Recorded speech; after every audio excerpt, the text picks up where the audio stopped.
নগাঁও জিলাৰ ৰূপহী বিধানসভা সমষ্টিৰ সোণাই চাইদৰীয়া পথ এতিয়া ৰাইজৰ যাতায়াতৰ বাবে সম্পূৰ্ণভাৱে অনুপযোগী হৈ পৰিছে।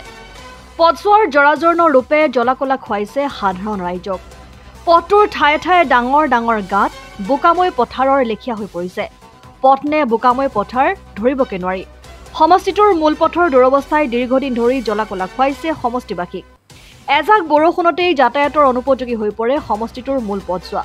পথটোত আছে পুখুৰী সদৃশ ডাঙৰ ডাঙৰ গাঁত, যাৰ বাবে পথটোত কেইবাটাও দুৰ্ঘটনা সংঘটিত হৈছে এই পুখুৰী সদৃশ গাঁতত পৰি।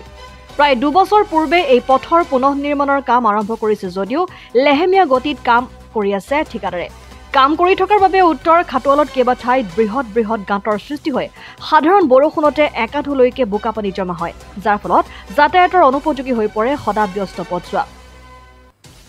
আজি উত্তৰ খাটোৱাল অঞ্চলৰ শুদ্ধ ৰাইজে পঞ্চায়তৰ এই পথটোলৈ ওলাই আহি প্ৰতিবাদ সাব্যস্ত কৰি চৰকাৰক দাবী জনাই পথটো শীঘ্ৰে যাতায়াতৰ উপযোগী কৰি দিবলৈ।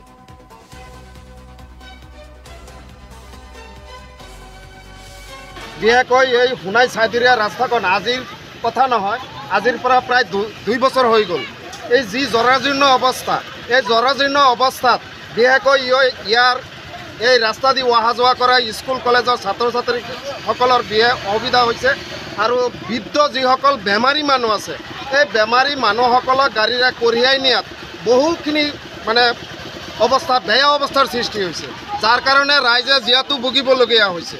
গতিকে মই অনতিপলমে এই সোণাই চাইদৰীয়া ৰাস্তাৰ যিজন কণ্ট্ৰেক্টাৰে কাম কৰি আছে, এইজন কণ্ট্ৰেক্টাৰক বিনম্ৰভাৱে অনুৰোধ জনাইছোঁ তেখেতে যাতে আজিৰ ভিতৰতে কামখিনি কৰি সম্পূৰ্ণ কৰি দিয়ে।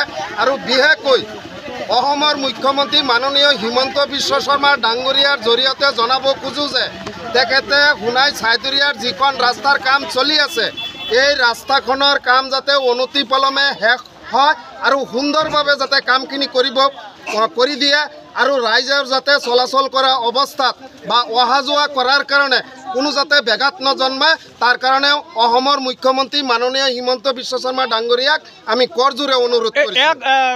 ঠিকাদাৰৰ গাফিলতিৰ বাবে হৈছে নেকি?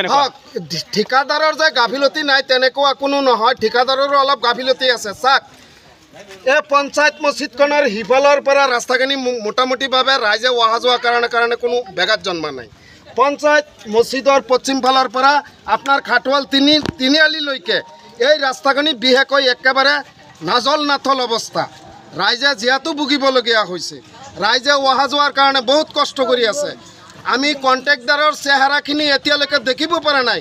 মই আমচুৰ ল'ৰাবিলাকক কৈছিলোঁ, এটা সময়ত আমচুৰ ল'ৰাবিলাকে ইয়াতে বাইট এটা দিছিলে, কিন্তু আজি দুৰ্ভাগ্যৰ বিষয় এইজন কণ্ট্ৰেক্টাৰে ইমান গাফিলতিৰ কাৰণে এই সিদিনা ইয়াৰ কিছুমান যুৱক ল'ৰাবিলাকে টমটম অহা যোৱা কৰাত কেইবাটাও টমটম আপোনাৰ এক্সিডেণ্ট হোৱা পৰিণত হৈছে।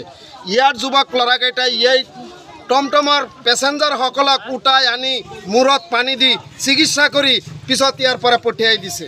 গতিকে তেনেকুৱা অৱস্থা যাতে নহয় তাৰ বাবে আমি নগাঁৱৰ পৰা বিভূতি বৰা ৰিপৰ্ট, জননী লাইভ।